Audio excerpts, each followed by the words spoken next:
to the 80s Est, the podcast that uses your votes to determine the most totally legendary 80s thing since Merlin was the best-selling toy of 1980. In Cleveland, Ohio, I'm Keith Barsteller. Joining me from Seattle, Washington, it's the creator of the 80s Est, my longtime bestie, my co-host, and he, like Merlin, could also be played 6 different ways. I don't know what that means. Ladies and gentlemen, it's Joe Walk. Hey, Joe. Hey, Keith. So, I was sitting around today. It was here in the Seattle region. It was a fairly chilly day. Yeah. Had my kid's soccer game today, and we were shivering out there. It was so cold. We had blankets, and got me thinking about wonderful fall hot drinks. Oh. And then I was like, wait a minute. Do I remember this correctly? And I might not. Go ahead. Do you have an aversion to hot beverages? Well, it depends on what you mean by aversion. If you mean that I've almost never had them in my entire life and I avoid them completely, then yeah, I guess that's what I meant. Yeah, then yes. If that's what you mean by it, then yes, I do have a strong aversion to hot liquids, in fact. This includes soups and stews and chowders and chilies. So you will not chili, you will not chowder, you will not suip. That's right. My God. I will not coffee, I will not tea, I will not hot chocolate. Hot chocolate? You will not hot cider? You will not hot cider? I will not hot cider. Now, I love cider, but I love it ice cold. And there were 2 instances in my life that I've had a hot beverage. Once, I was wearing a Winnie the Pooh costume at a Halloween party. I remember that was junior year. I was wearing a Winnie the Pooh costume at a Halloween party, and it was head-to-toe onesie. Yeah. And someone handed me a thing of cider, and I drank it, and it was hot, and I was like, oh. And I felt it go down my throat and into my stomach, and it made me so hot. The Winnie the Pooh costume I was wearing, by the way, was emblazoned with the word slut across it, across the chest of it. What? Sorry, what? It's a long story. Anyway, the hot cider, I immediately stopped drinking it when I realized how hot it was. And then I went outside and laid in the snow for like 15 minutes because it almost killed me. And then the rest of the night, they opened a window in the kitchen, and I stood outside and talked to people through that window like I was a neighbor in a sitcom or something. It was okay. So I have to apologize because I thought for sure that this Winnie the Pooh costume was when you were a child, a young child. No, I was like 40. Okay. Yeah. Okay. I was an old adult at that point, and it was an adult party. Yes. Okay. And I was wearing as a 6'2" man was wearing a Winnie the Pooh onesie that said slut. That said slut across the chest. Yes. Okay. Another time, long story, but I was at an outdoor football game. I was wearing a t-shirt and shorts, and the temps dropped into the 30s. And my wife's uncle just he went to the concession stand and came back, handed me a hot chocolate without asking me if I ever wanted one. And I was using it to warm my hand, and I was like, well, I don't want to seem rude. Yeah. And so I just was like, well, chocolate's not bad. There's no way I would have done it with coffee or tea because they're terrible. Right. And I was like, all right, chocolate, do it on 3. 1, 2, 3. And I downed it. And then I realized that's not how you drink hot beverages because it burned my mouth and throat badly. Yeah, that's okay. And I was like, this is terrible. And so anyway, go ahead. So you didn't have the experience as a child of like having a cold and being given like hot tea with lemon to... No, I turned that down, yeah. Okay. Yeah. Okay. Tea smells terrible to me. Oh, good. Like even iced tea? You don't drink iced tea? Yeah, never had it. Okay. So, but, all right. So iced coffee, same problem. All right. I know it's such a weird thing. Here's the yeah. Why? I don't know. Why? I like being cold. So I love the most ice cold possible. Like right now, I'm drinking ice water. Yeah, no. Look, I love an ice beverage. I love ice cold cider. It's so seasonally wonderful. I love drink right out of I'll put a drink in the freezer and drink it right out of the freezer. Yeah. Almost. But hot. Yeah. Is also amazing. I don't understand it, man. And it's just I'm glad that you have something that you like though. The hot stuff. I don't begrudge it. I don't want to take it off the face of the earth. No. I apologize. I didn't mean to imply that. I don't think you did. I just wanted. You didn't imply that at all. I just wanted to, talk about my stance. And it's cool by me. Enjoy it. So you're not engaged in a General Hospital Cassadine family scheme to have a laser beam that cools off all drinks for everyone on the planet. Is what you're saying. Okay, good. In my estimation, the more people who drink the hot stuff, more ice for me. Got it. There's more ice on the planet left for me. That's Let me come at this from a slightly different angle. Sure. Yes. I'm so sure you're the a listeners no are on absolutely chili. Riveted to this. Go ahead. What was it again? You are a no on. You will not sit down to a steaming hot bowl of chili. Right. Will you have chili on a hot dog? No. The problem with chili is beans. I don't like any beans. So, Keith, you understand that there are parts of our country where beans and chili is a cultural no-no, and you can get. I didn't understand that because I've just blocked out chili. It's just blocked out. I don't even look. I don't check. You go to Texas and there's a bean in your chili. They will lynch you. Oh, okay. So what's in it? What's in it? Just meat, tomato, meat, peppers, tomato. It's just meat. wet. Yeah. Yeah. I don't know.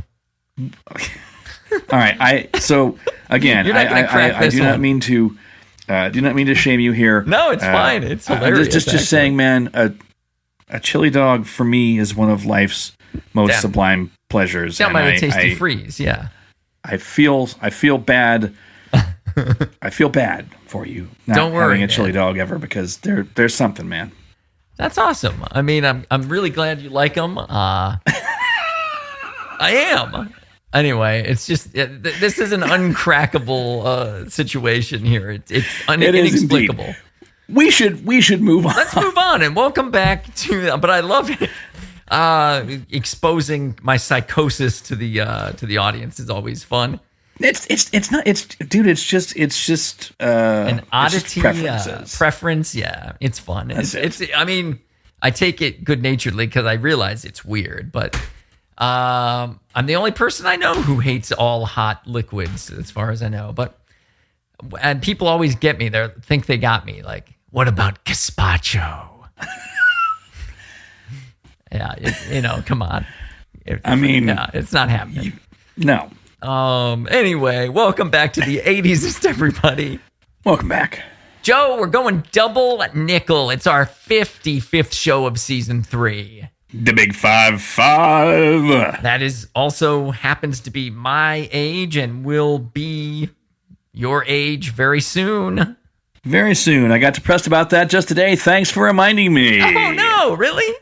You got depressed that you might be as old entering as the I am? late 80s, or 50s, not 80s. Jesus Christ. I prefer to think of it as the mid-50s. I mean, it's right on the midpoint. I mean, sure, but it's you're over that bump.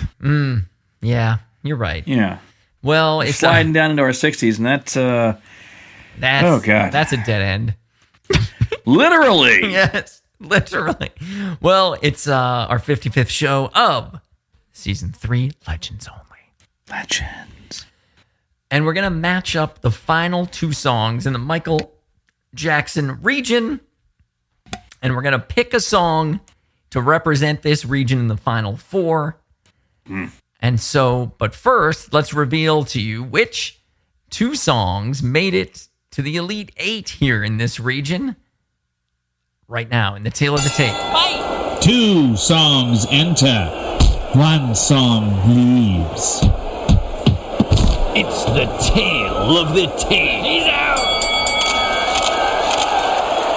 In the third round of action in the Michael Jackson region, number 1 seed Beat It faced off against number 4 seed Against All Odds, with a lot of anti-Michael sentiment brewing.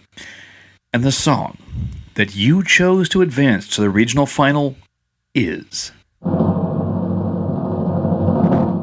It's 4 seed Against All Odds with 55% of the vote. Michael Jackson goes down. The first regional namesake to lose. Wow, that's telling. The anti-pedophilia comments in the it's like, we can't do it anymore. We can't say Beat It's the 80s song. We can't say the Cosby Show is the 80s TV show anymore. Even if it is, it now isn't. Michael was canceled in the third round. But like Ted Cruz said last week, can't we just all come together and stop attacking pedophiles? He fucking said that. He's a senator and he said that. What? Now he meant protecting, but he's so stupid. Sorry. Anyway, Ted Cruz that's sucks. Hilarious. Number 4 seed Against All Odds was a number 1 Grammy-winning soundtrack hit by Phil Collins in February of 1984. It stayed in the chart for 19 weeks. Ted Cruz sucks. Fair enough. Yes. We have a history with Ted Cruz in this household. I'll have to tell you about it after the show. Please do. He sucks balls. He really does. I should have that drop of him saying, "Why am I being persecuted?" I don't know if you've ever heard that drop. I haven't, but boy, I like the sound of it. It was in a law school. He was in a law school production of some kind of play, and that there's a clip of him from a Samantha Bee show from like 10 years ago. Anyway. Samantha. So, Against All Odds has taken over the path of the 1 seed, and it has to now play against somebody. Well, in bottom of the bracket action, 2 seed Jump by Van Halen faced off against 3 seed Hungry Like the Wolf, both extremely popular 80s songs. Yes. By extremely popular bands, but the one that you chose to advance to the regional final is... It's Hungry Like the Wolf. With 57% of the votes, that makes 2 upsets right before the regional final. Holy shit. Instead of 1 versus 2, the intended route of seeding, we end up with 3 against 4. And wow, Van Halen, one of my favorite bands from back in the day. That's right. Is done, and I agree with it. I voted Hungry Like the Wolf. It's just a more 80s type scenario. Hungry Like the Wolf really was a number 3 hit for Duran Duran, released on March 26th, my birthday in 1983 when I turned 13. From their album, from their album Rio. So... well, it's time to listen to these 2 songs, Joe. And all right, I didn't see this matchup coming, so I think I'm really going to drink in the listening here, and I'm going to give you some, pretty liberal amounts here and healthy doses. That's right.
those drums.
Hungry like the wolf.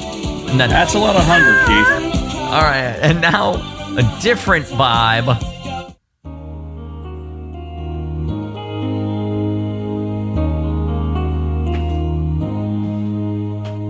How can I just let you walk away?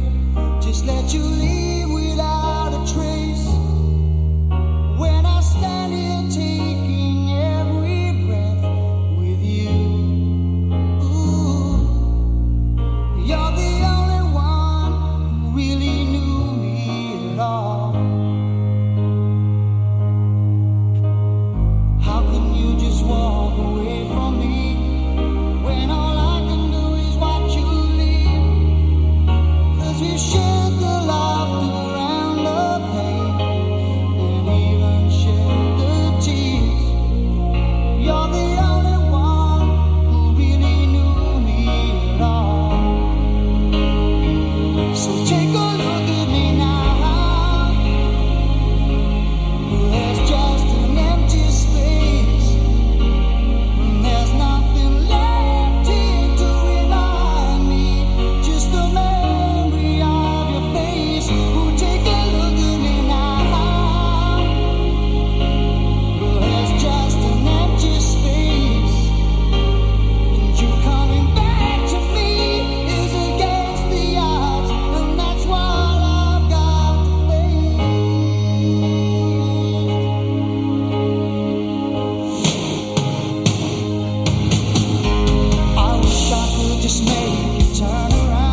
Turns out the whole song is 3 minutes long, so What? you got 3 minutes of Against All Odds, and there it is. Might be the last we hear of it. I don't know. So you got the whole damn thing there. Let's find out who's to blame for this garbage. Let's go back to the beginning here. Joe, did you think the assignment was 1880s? Keith, I have to seriously question your level of taste here. Our number 3 seed, Duran Duran, is our 10th overall seed out of 64. I had them ranked 16. Keith had them ranked 10th. So joint responsibility, but slightly more for Keith. Just the top, just nicked my top 10. So Yep. just a skosh more for me, but very close. Our 4 seed in this region, Phil Collins, is our 15th overall seed out of 64. Joe, you had Phil at 33, just outside your top half. I had Phil at 11. So again, it's joint responsibility, but 3 times higher I had him due to incredible hits. I want to take a moment to compare. Again, you had Duran Duran at 16. You had Phil Collins at 33. I had Duran Duran at 10 and Phil Collins at 11. So that very likely means they had the same number of hits. Yep. And I broke the tie with number ones or with something. I don't remember. But very, very tight edge for me to call on this one. And anyway, let's find out. How you? Well, you have Keith, something real quickly. Go ahead. Can I just point out how I'm always taken aback by the fact that Skosh is spelled Skosh? It seems like it should have some fancy spelling, but no. Right, like Skoche or something. So, yeah, like a silent U or something. I don't know. Anyway, sorry. No, that's all right. You were saying. I was just saying, let's remind the audience and maybe even ourselves how we feel about these songs. Here we go. Keith, I love this song. Oh, that's awesome, man. All right, we're going to get started by talking about Duran Duran's hit 3 seed, Hungry Like the Wolf. Joe. I like this song, Keith. Do you love it? It's one of those that really, really takes me back. Yeah. To very specific time, and so I like it. How about you? I say it's a strong like to a mild love of the song. I think I was exposed to it a lot. I associated it a lot with Marcia, my lovely wife. And now I have other friends who are also big Duran Duran folks who have brought it. It takes me back to that video is ridiculous. So it's a very good positive vibe for that song. All right. What about Against All Odds?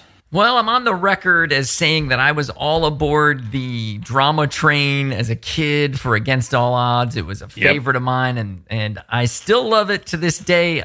I can't deny it because it's a fact I'm embarrassed by, but there you go. Joe, remind us of how you feel or how you're transitioning about this song.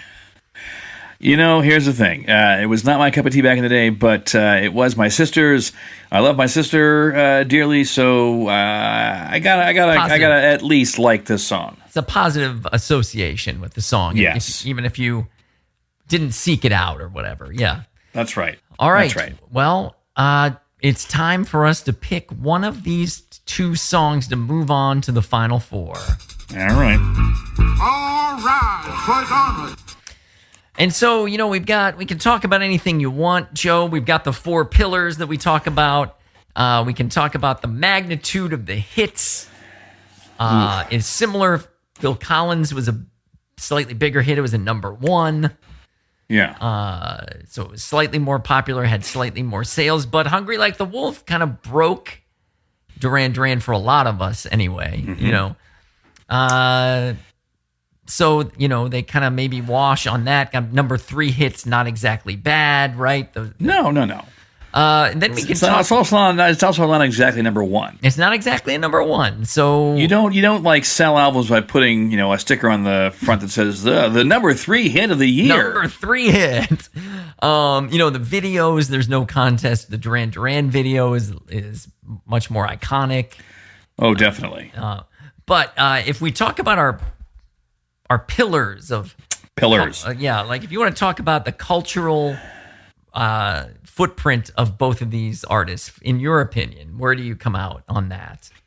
My opinion, I go Duran Duran on that one because they were like they were leading the charge of that second British invasion. They were one of the biggest parts of that movement. They were, again, if you want to... If you measured poster sales for teen girls at the time, it would be Duran Duran 10 million, Phil Collins 10.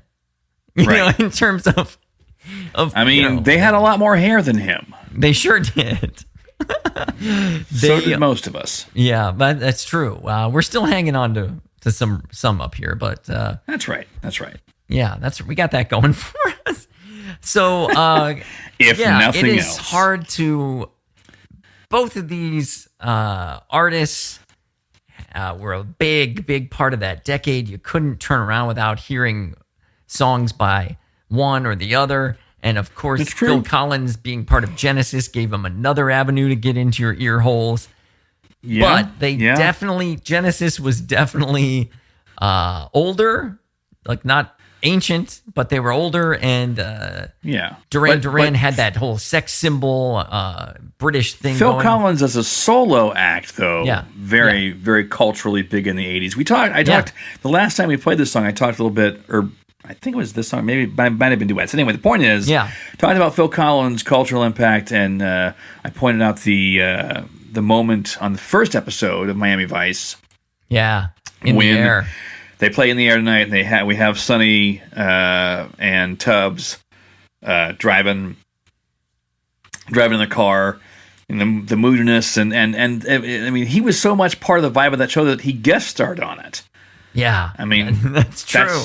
That's a big footprint. Yeah, and Collins, British, but not considered part of that second wave British invasion generally. No, you don't hear him talk about Genesis or Phil being part of that. Yeah, well, he predated it, right? He was already a star in the late 70s with Genesis.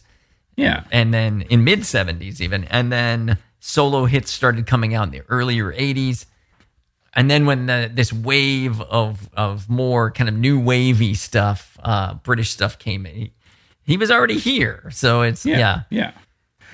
And again, that is, like I said at the very beginning of this part of the conversation, definitely for me, it's Duran Duran, but I'm just saying you can't discount Phil Collins' cultural impact. Right. Like, you can see a path to somebody else thinking, for Phil Collins was a bigger cultural impact, even if you disagree with that. Like, it's not an outrageous thing to consider. Yeah, there's a lot of no jacket heads out there, Keith. There sure are.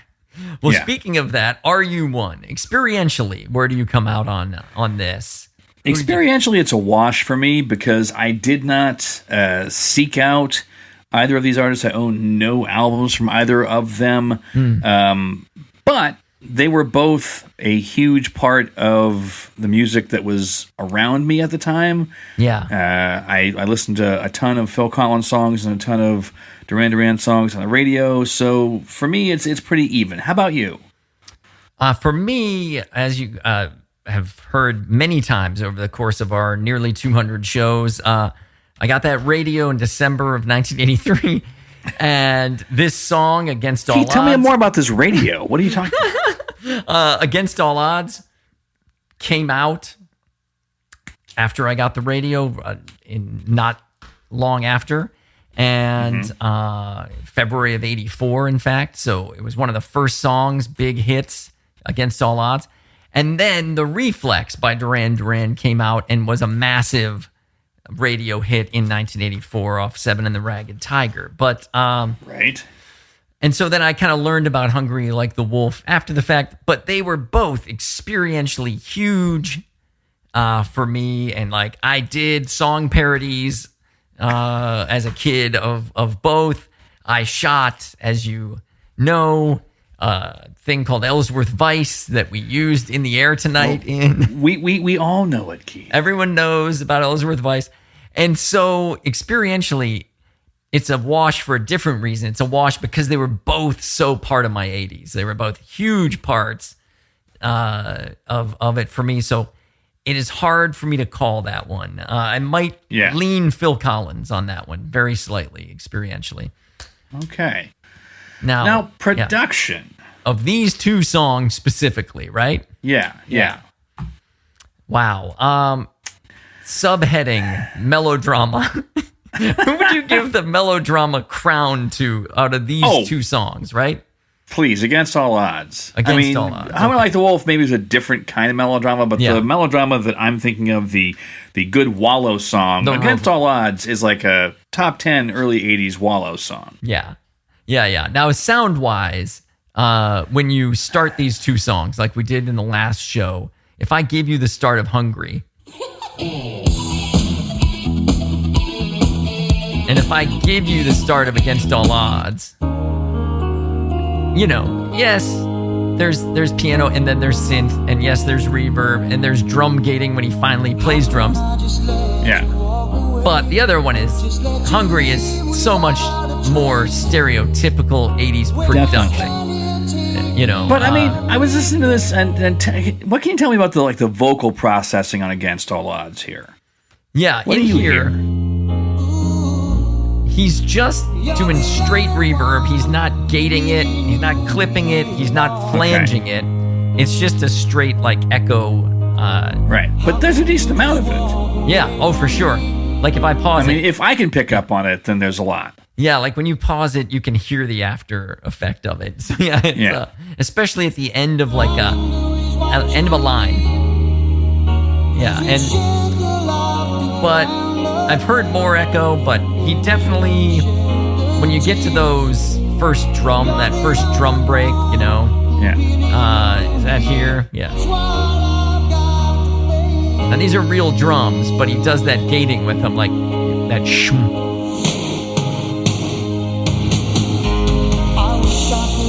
So you do have that. I'm not saying it's like 70s production, but it's he's not throwing in.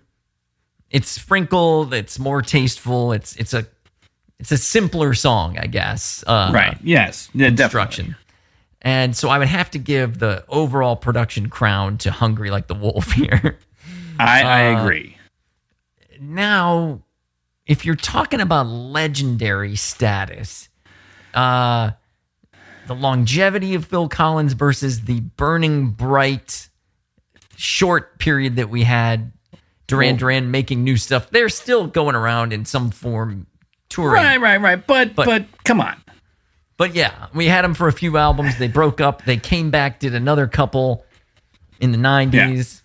Yeah. Ordinary World's great song. Couple of great songs from those 90s albums. But it was never the same. It was never. No. Who's a bigger legend to you? Well, this is where you and I are going to differ. Because to me, Phil Collins fits that mold a lot better because he was around the 70s, huge in the 80s, and big after. So for me, he definitely is a bigger legend. 90s. Yeah, got involved in those shitty Tarzan soundtrack and whatever. Shitty. Maybe they were awful. Maybe they sucked. Maybe, but he was still definitely. He won Grammys for it, so he won an Oscar for it, famously beating out South Park, Bigger, Longer, and Uncut. That is unfortunate. Yes, right? And then you've got the legendary case for Duran Duran appearing in the early '80s, burning like white phosphorus and almost blinding you, and then disappearing almost as quickly as they arrived, and just absolutely smashing, cranking out massive numbers of hits while they were around. Like every album 5, 6 top 10 hits on him, Yep. And that whole Rabid fan base. the rabid fan base, right? The entire this like the Live Aid, right? The Live Aid of it all. Wait, was Phil Collins not part of Live Aid? Was Phil Collins the guy who did both? Right. Right. So slightly Yeah, more so he was legendary? part of Live Aid as well, Keith. Yeah. Do they know it's Christmas? Both involved, I believe. Right. It's both Rock and Roll Hall of Fame inductees. Phil in there twice. I mean, was Simon Le Bon in there for his solo stuff, Keith? No, he was not. No. So maybe that one, the legendary status could be seen as tipping toward Phil Collins. It depends on your point of view. It does. And so this one's real split up for me. Yeah. It's kind of a virtual tie for me, Joe. What I don't know do you know where you're going to vote as of this moment? Yeah, I think I do. All right. Well, then I'm going to fire this up and we'll figure it out after this set of bongos.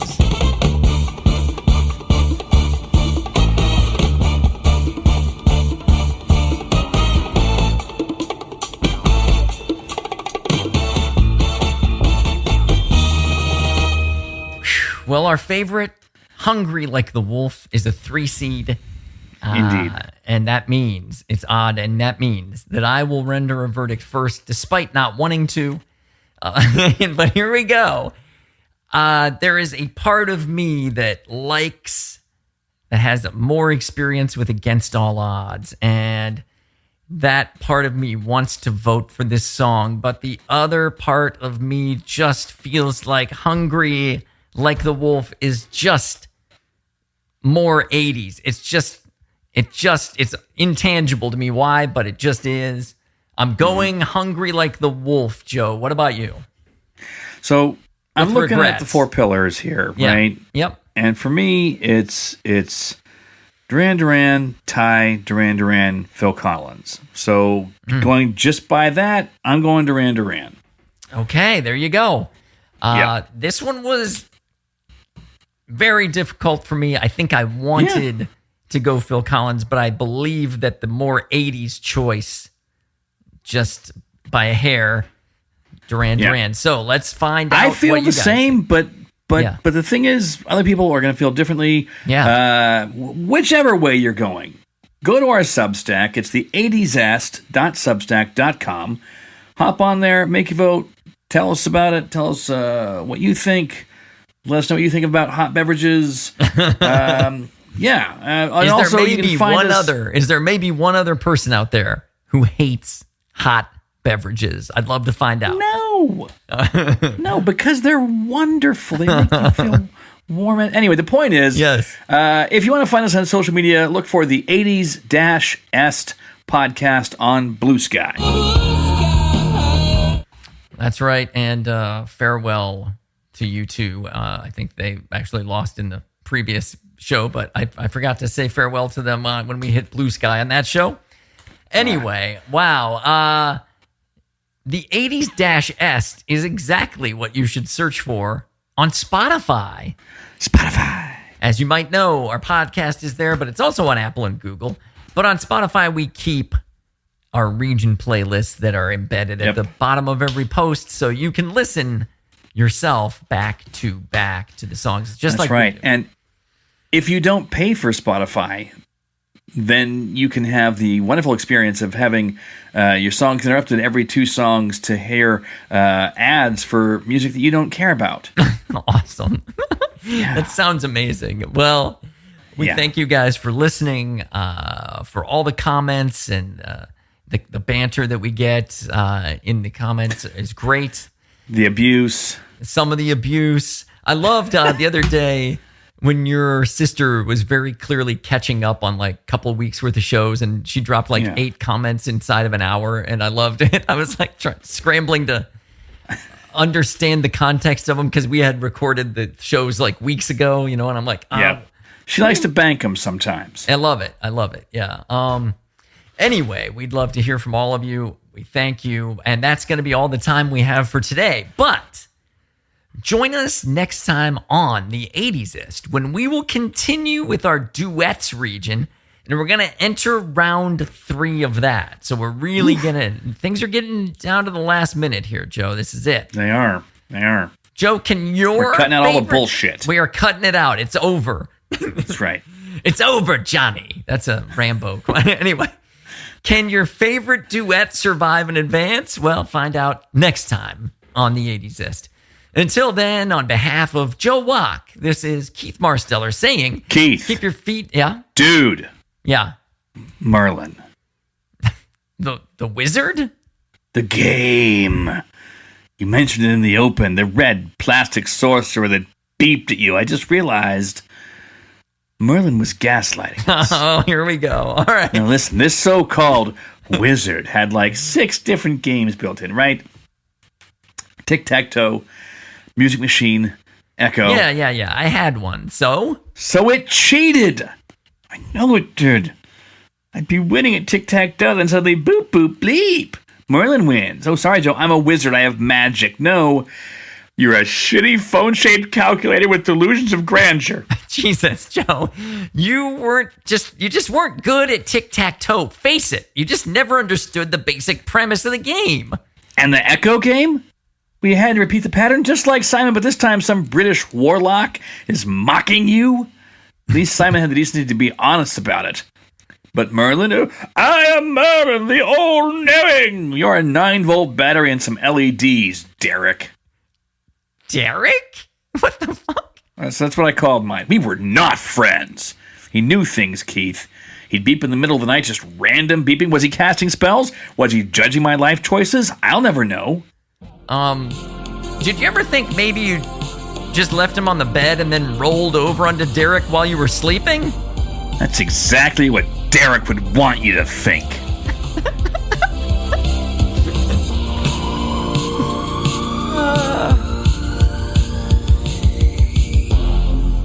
Merlin's a game that you can play. You can play it 6 different ways. Some like to play at tic-tac-toe. Others can test their skill at echo. Some play a tune on Music Machine or try to play Blackjack 13. Merlin is 6 electronic games in one. It's really fun for most everyone in the family.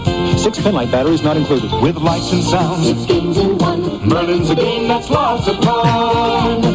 Merlin, 6 electronic games in one. From Parker Brothers.